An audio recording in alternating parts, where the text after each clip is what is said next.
Here we're going to solve one more trigonometric equation. We'd like to solve the equation 4 sine squared theta plus 7 sine theta equals 2. We're looking on the interval 0 less than or equal to theta less than 2 pi. First thing we'd like to do is subtract 2 from both sides. So we'll have 4 sine squared theta plus 7 sine theta minus 2 is equal to 0. Now this is not a quadratic equation, but it is quadratic in form. So we have sine and we have a sine squared. If we use a substitution, we can see the quadratic form. We're going to let u equal the sine of theta.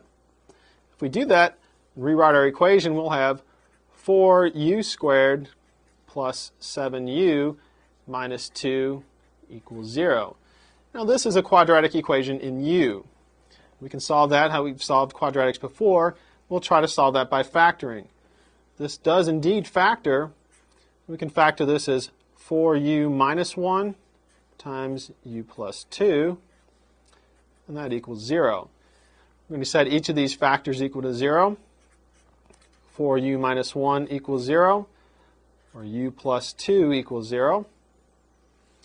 This one will give us u is equal to 1/4.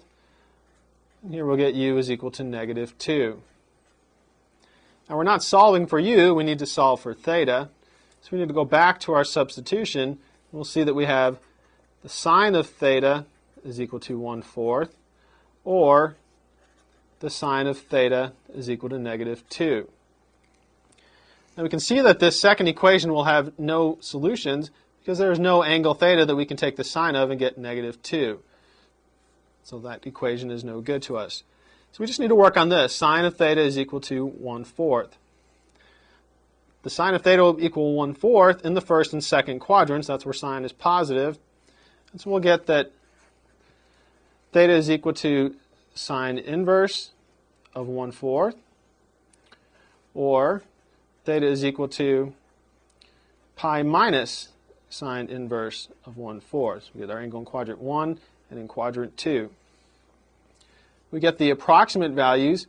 We'll have theta is approximately 0.253, or theta is approximately 2.889. So we can write our solution set then as 0.253 and 2.889.